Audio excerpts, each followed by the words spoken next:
I'm Claire Rothman, and at 34 years old, I learned that 21 days of silence costs exactly $30,000. The hospital bed smelled like bleached cotton and antiseptic lemon. My abdomen had been opened twice in 10 days. A perforated appendix turned septic. The infection spread through my peritoneal cavity before the first surgeon even found it. Drains ran from 3 separate incisions. Fever spiked to 104.3 degrees on day 7. The nurses rotated shifts every 12 hours. Not one member of my family walked through that door. My phone sat on the rolling table charging. The screen stayed dark except for work emails and automated appointment reminders. On day 22, my mother finally called. Her voice sounded bright and warm like nothing had happened. She asked how I was doing in that casual way people ask about the weather. Before I could answer past the lump in my throat, she shifted tone. The brightness drained out. She needed $30,000. Not next week. Not when I felt better. Right now. Today. She did not ask about the surgery. Never mentioned the 3 voicemails I had left from the ICU. My father needed an urgent procedure and insurance would not cover it, and I was the only one who could help. I was still attached to an IV antibiotic drip when she said that. The bag hung from a silver pole and the line fed into my left arm and the pump beeped every 17 minutes. I had been the dependable one for so long that even flat on my back with surgical staples holding my insides together, I almost said yes. Almost. Then my phone buzzed. A text from a number I did not recognize. 7 words and 1 attachment. Everything I thought I knew about my family shattered in the time it took to open a photograph. Welcome back to Family Revenge Stories, where ordinary women face impossible family moments and answer them with a steady voice instead of a raised one. If you have ever been valued for your wallet, you are in the right place. Drop a comment below, and if you want to see what happens when entitled relatives lose their ATM, hit subscribe. Our family lived in Bellevue, Washington, in a neighborhood where cedar trees grew tall enough to block the summer sun, and the air always smelled faintly of Douglas fir and fresh rain. My parents bought the house in 1987 for $92,000. By the time this story happened, it was worth just over $1 million. The kitchen had white subway tile backsplash and granite counters my mother replaced in 2015. Family dinners happened at a walnut table that sat 8 people, though only 4 of us ever filled the chairs. My father Richard worked in insurance sales for 33 years. My mother Janet taught 2nd grade until my sister Madison was born and then stayed home. The family hierarchy was never spoken aloud, but everyone understood it. Madison was the golden child, the late surprise baby, the one with my mother's delicate features and my father's easy charm. She arrived when I was 11 years old, and from that moment forward, the house reorganized itself around her needs. My childhood bedroom became the nursery. I moved to the smaller room in the back that faced the fence and the neighbors' recycling bins. I did not complain. Good daughters do not complain. Madison grew up beautiful in that effortless way that requires no effort because the bones underneath are just built right. Blonde hair that took sunstreaks naturally every summer. Blue eyes the color of Puget Sound on a cold January morning. She played tennis at Bellevue High School and the trophies lined the hallway. My debate team awards lived in a cardboard box in the garage. I went to University of Washington on a partial academic scholarship and worked 26 hours a week at the campus library to cover what the scholarship did not. Madison went to a small private college in California where tuition ran $47,000 a year. My parents paid for all of it. She studied communications and changed her major 3 times. I studied computer science and project management and graduated in 4 years with a 3.83 GPA. The achievement was acknowledged with a dinner at a mid-range Italian restaurant where my father spent most of the meal talking about Madison's upcoming spring formal. I built a career in software project management. By 34, I was managing a team of 12 at a mid-sized tech firm in Seattle and earning $118,000 a year. I bought a condo in a converted brick building in Capitol Hill. The mortgage was $2,100 a month and I paid it on time every time. Madison moved back home after college and worked part-time as a social media coordinator for a boutique fitness studio. She earned approximately $19 an hour for 15 hours a week. My parents never asked her for rent. They did ask me for help. Over the years, the requests accumulated like rain in a gutter. Just small things at first. $300 when the dishwasher broke, $800 when my father's car needed new brakes, $1,500 when property taxes came in higher than expected. I said yes every time. Family helps family. That was the phrase my mother used, The words sounded reasonable and right, and I wanted to be reasonable and right. The requests grew. $4,000 for a new furnace in 2019. $6,000 when Madison's car got totaled and insurance did not cover the full replacement. Then $12,000 in 2021 when my parents decided to remodel the main bathroom. I paid for the walk-in shower with the rainfall shower head and the heated tile floors. My mother sent me a photo when it was finished. She did not send a thank you card. I told myself it did not matter. I told myself I was investing in family. I told myself this was what love looked like. The first humiliation happened on a Saturday in April, 3 months before my hospital stay. Madison got engaged to a man named Trevor Kincaid, who worked in commercial real estate and drove a leased Audi. The engagement party took place at my parents' house. 43 guests crowded into the backyard under a rented white tent. Catering cost $2,200. My mother asked if I would contribute $500 toward the cost. I sent a check for $800. The afternoon smelled like fresh-cut grass and the lilac bush blooming near the fence. I wore a navy dress I bought specifically for the occasion. Madison floated through the crowd in a white sundress showing off the ring. 2 carats in a platinum setting.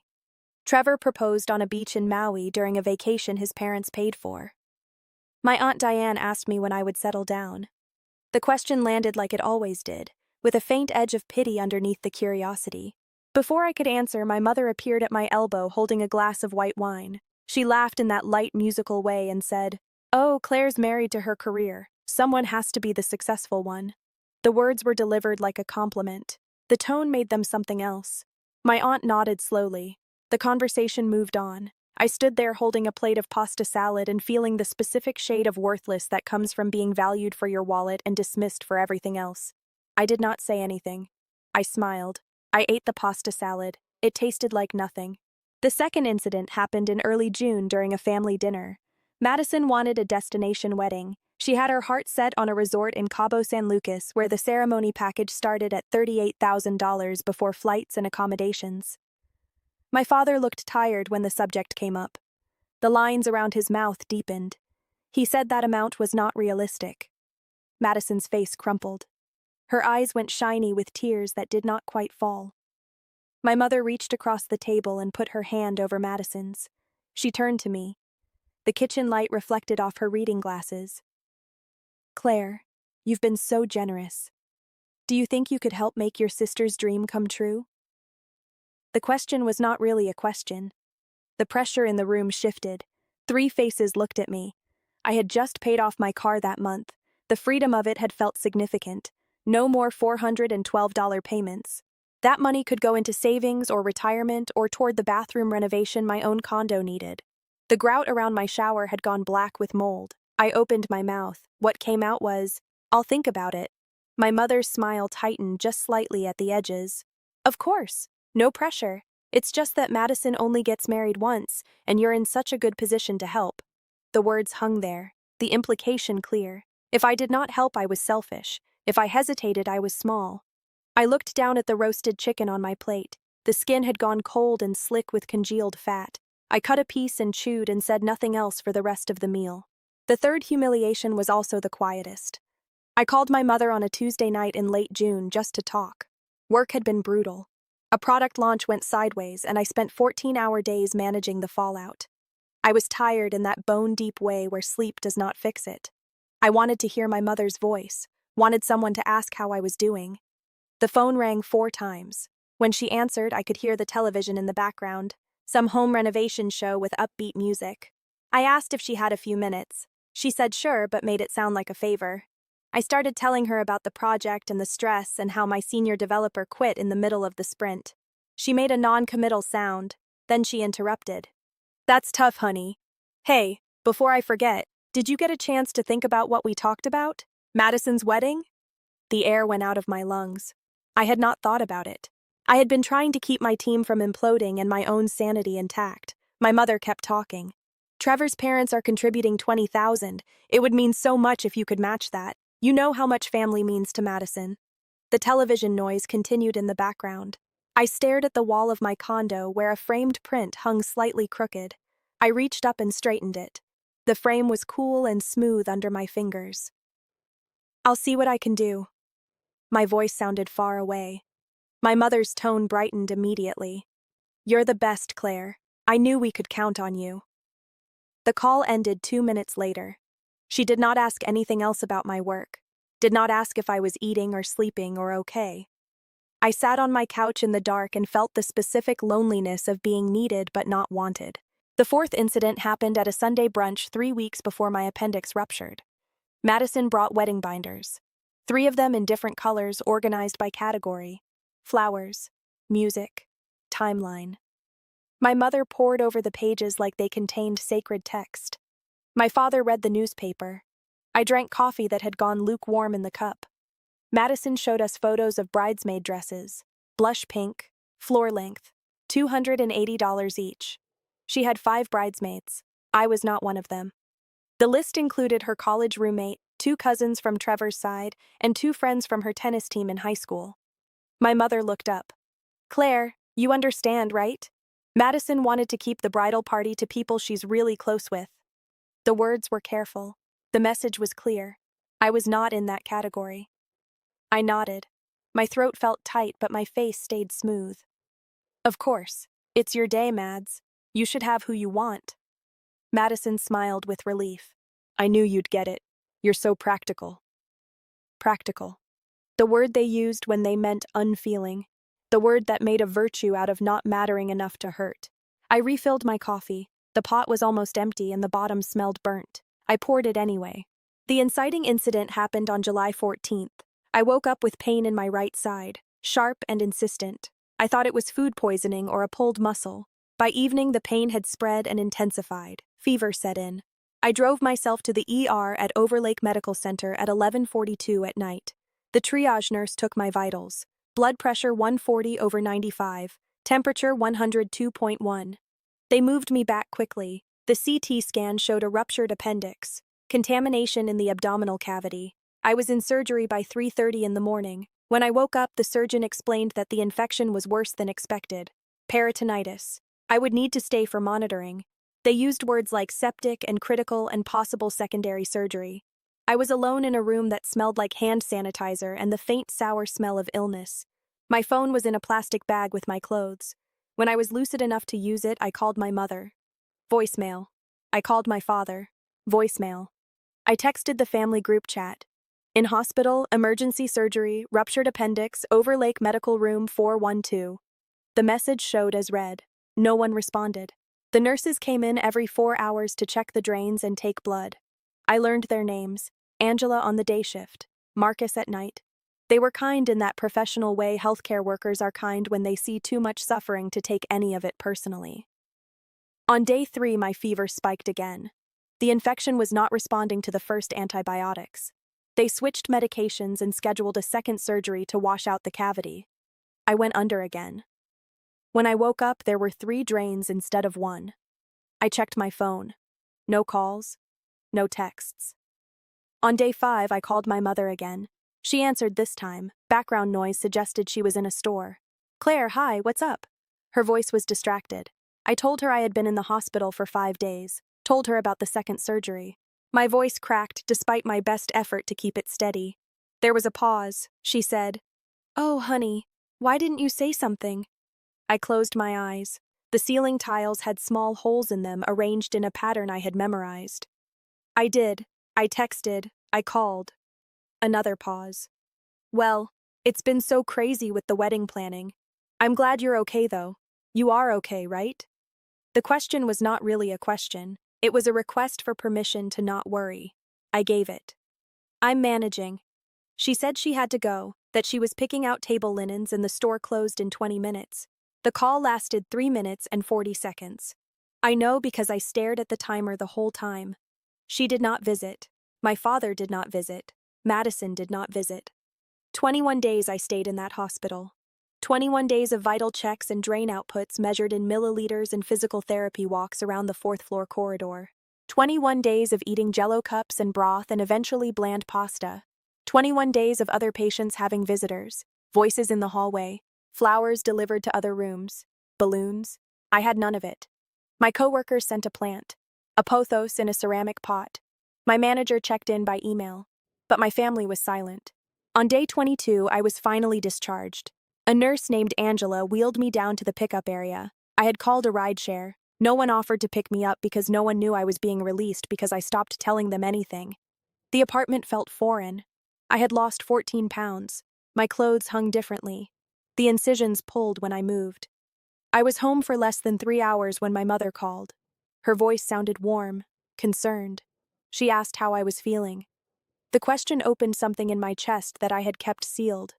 I started to answer, started to say that I had been terrified and alone and that the pain was still sharp and that I could barely stand up straight. She made a sympathetic sound, then her tone changed, became serious. Claire, I'm so glad you're on the mend because I need to ask you for something important. Your father needs a medical procedure. It's urgent. Insurance is refusing to cover it. We need $30,000. Can you wire it today? The floor dropped out. I stood in my kitchen holding the phone. The pothos plant from work sat on the counter. Someone had watered it, but one of the leaves had turned yellow. My mother kept talking. I know it's a lot, but you're the only one with that kind of liquidity. We wouldn't ask if it wasn't serious. This is his health, Claire. I thought about the 21 days, the silence, the read receipts on texts that were never answered. I thought about every dollar I had sent before. I thought about being practical, being dependable, being the one who made things work. My mouth started forming the word yes. My checking account had 18,000. Savings had another 43,000 earmarked for different things but accessible. I could do it. I always did it. Then my phone buzzed. A text coming through. I pulled the phone away from my ear. Unknown number. The message said, "Before you send money, you should know what it's really for." Below that was a photo. I tapped to open it. A screenshot of a group chat I was not part of. The participants were my mother, my father, and Madison. The messages were from yesterday. Madison had sent a link to an upgraded wedding package, $52,000, beachfront ceremony, private reception, fireworks at sunset. My mother had written, "We'll get the money. I'm calling Claire tomorrow. She'll come through." My father replied, "Make sure she thinks it's for me. Medical emergency. She won't question that." Madison sent a string of heart emojis. My mother's voice was still talking on the phone. Something about a specialist and a narrow window. I interrupted. My voice came out calm, flat. "What's the procedure called?" A beat of silence. "What?" My mother sounded uncertain for the first time. "The procedure Dad needs. What's it called?" "I don't remember the medical term. You know how doctors talk." "Which hospital?" Another pause. Longer. "Claire, why are you being difficult? Do you not believe me?" "I believe you're asking for $30,000. I'm asking for specifics." Her tone shifted, became cold. "This is your father's health. I can't believe you're interrogating me." I looked at the screenshot again, the evidence right there in my hand. "I'm not sending the money." The words came out quiet, definitive. My mother's voice rose. "Excuse me?" I said no. Silence on the other end. Then, "After everything we've done for you, after we raised you and supported you and gave you every opportunity." I almost laughed. The sound stayed trapped in my chest. "I'll let you go now." "Claire Elizabeth Rothman, don't you dare hang up on me." I ended the call. My hand was shaking. The phone buzzed immediately. My mother calling back. I declined it. Another call. Declined. A text appeared. "You're being incredibly selfish. Your father could die and you care more about money than family." Another buzz. The unknown number. "Are you okay?" I stared at that message. 2 words. A question no one in my family had asked in 21 days. I typed back, "Who is this?" The response came quickly. "Someone who thought you should know the truth. I'm sorry it had to be this way." I sank into the kitchen chair. The incision sites throbbed. I was tired. So tired. But something else was rising underneath the exhaustion. Something cold and clear. I had been the dependable one, the practical one, the one who showed up with money and got nothing back but more requests. I was done. I did not call them back. I did not answer the 14 texts that came through that evening. I did not engage. Instead, I opened my laptop. The screen glowed blue in the dim apartment. I started gathering information. I logged into my bank accounts and pulled records going back 6 years. Every transfer to my parents, every check. I made a spreadsheet. Date, amount, what they said it was for. The total came to $73,400. I had kept some receipts, confirmation numbers, emails where my mother thanked me and promised it was the last time. It was never the last time. I documented everything. Then I did something I had never done before. I called my father's insurance company. I had his policy number from when I helped him sort through medical bills 2 years ago. I pretended to be calling on his behalf. The representative confirmed that Richard Rothman had no pending claims, no denied procedures, no authorizations in process. I thanked her and hung up. The lie was confirmed. I sat back. The apartment was quiet except for the hum of the refrigerator. I thought about the unknown number. Someone who knew about the group chat. Someone who had access to Madison's phone or my mother's. I texted the number again. Why did you tell me? 3 dots appeared, disappeared, appeared again. Then, because I've watched them use you for years and it made me sick. You deserve to know. I wrote back. Who are you? This time the answer came faster. A friend of Madison's, was a friend. Not anymore. What they're doing isn't right. I asked for a name. No response. I did not push. Whoever it was had given me the truth. That was enough for now. I spent the next 4 days recovering and planning. The incisions slowly started to heal. I could stand up straighter, walk without holding my side. I researched family lawyers. I was not sure I needed one yet, but I wanted to know my options. I read articles about financial abuse, about family systems built on unequal sacrifice. I recognized myself in every paragraph. On day 4, I called my Aunt Diane, my mother's older sister. She lived in Spokane and we talked maybe twice a year. The relationship was cordial but distant. She answered on the second ring. Her voice was surprised. Claire, everything okay? I told her everything. The hospital, the silence, the phone call, the 30,000, the screenshot. I kept my voice even, let the facts do the work. When I finished, there was a long silence. Then my aunt said a single word. Finally. I blinked. What? Finally, you see it. I've been waiting for this for years, Claire. Her voice was sad and relieved at the same time. She told me she had watched my parents favor Madison since birth, watched them take and take from me. She had tried to say something once, years ago. My mother stopped speaking to her for 8 months. I felt helpless watching it, Diane admitted. But you're an adult and I couldn't interfere. I'm glad you're standing up now. I asked what I should do. She said, whatever you need to do to protect yourself. And Claire, don't feel guilty. They made their choices. We talked for another 20 minutes. When the call ended, I felt less alone. I had one person in my corner. That was more than I'd had before. The plan came together slowly and then all at once. Madison's engagement party had been in April.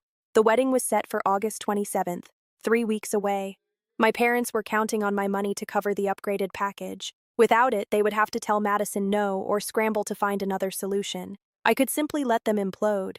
But that felt passive. I wanted something more. I wanted the truth visible. I wanted witnesses. Then I remembered the family reunion. Every August, my mother's side of the family gathered at Lake Chelan, a rented house that slept 14, 3 days of swimming and barbecues and forced togetherness. I usually found excuses to skip it or leave early. This year it was scheduled for August 20th, 1 week before the wedding. My mother had texted about it back in June. I had not responded. Now I opened the family email chain, 17 people on the thread, aunts, uncles, cousins. I hit reply all. I'll be there. Looking forward to seeing everyone. My mother's response came within minutes. Claire, you don't have to come. I know you're recovering. The message was polite. The subtext was clear. She did not want me there. I wrote back, I'm feeling much better. Wouldn't miss it. I hit send. Then I took the screenshot from the unknown number and saved it in 3 separate places. Cloud storage, a USB drive, email draft. I printed a copy. I also printed the bank records, $73,400 in black and white. I put everything in a folder.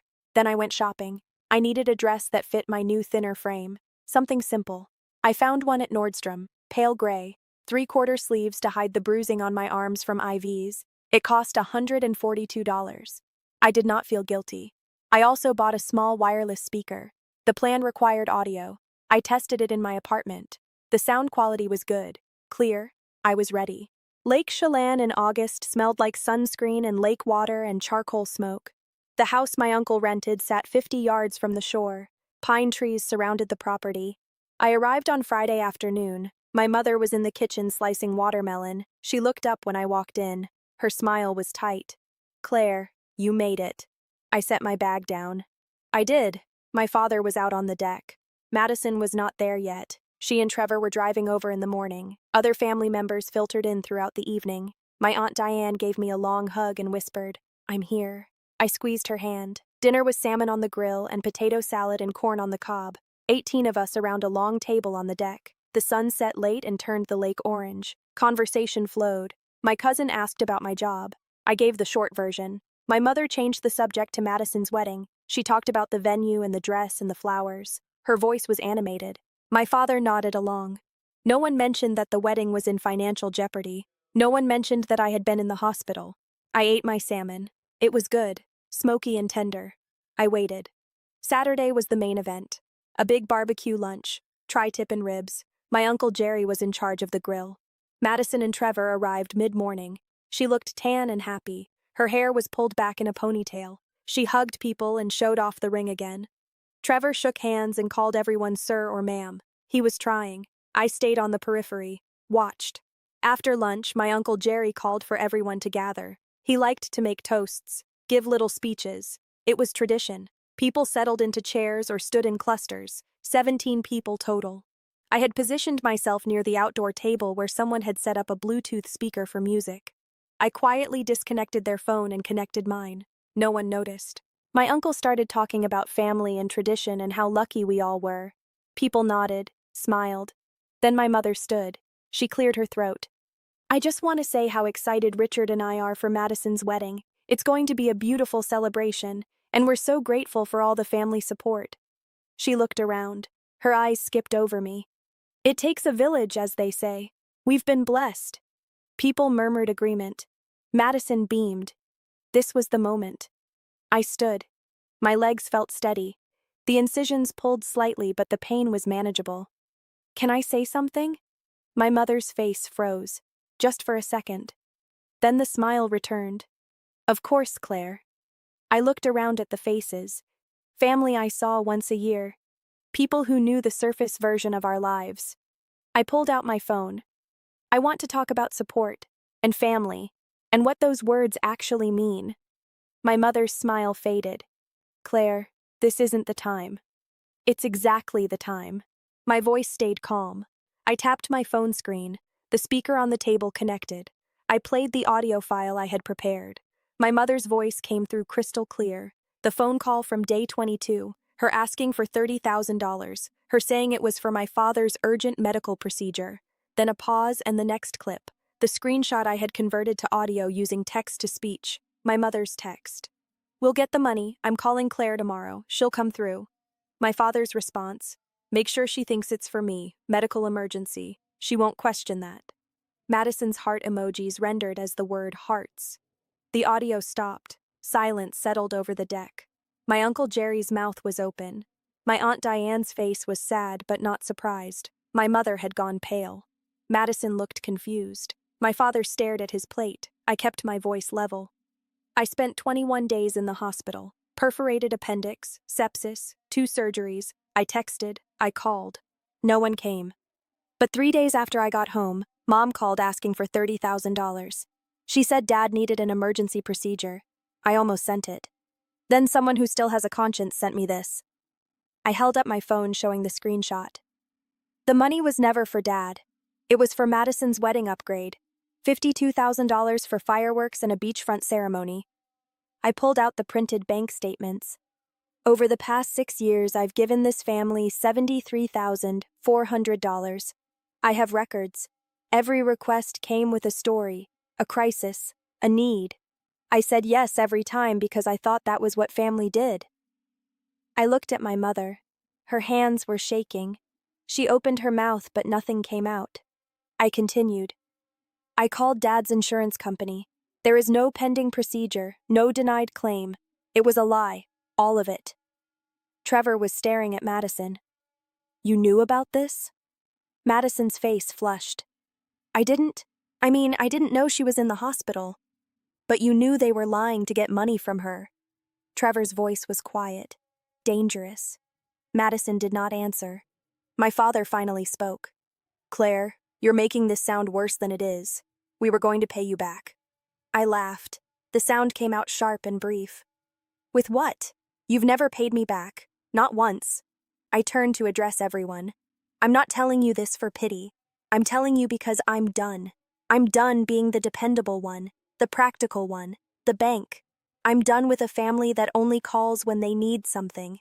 My mother found her voice. How dare you do this here, in front of everyone? This is private.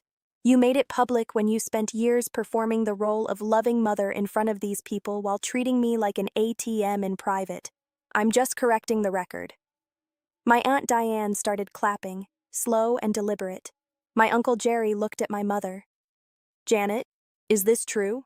My mother's face crumpled. She tried tears. You don't understand. We were desperate. The wedding means everything to Madison. More than your other daughter nearly dying alone? Diane's voice was ice. My mother had no answer. Madison stood abruptly. This is my wedding you're ruining. I looked at her, really looked at her. The golden child, the one everything bent toward. Your wedding will happen or it won't. But it won't be on my money. Not anymore. I picked up my bag. I had not unpacked. I'm leaving. I said what I came to say. I walked through the house. My mother called after me. Claire, wait. Let's talk about this. I did not stop. My father tried next. You're being dramatic. I reached my car.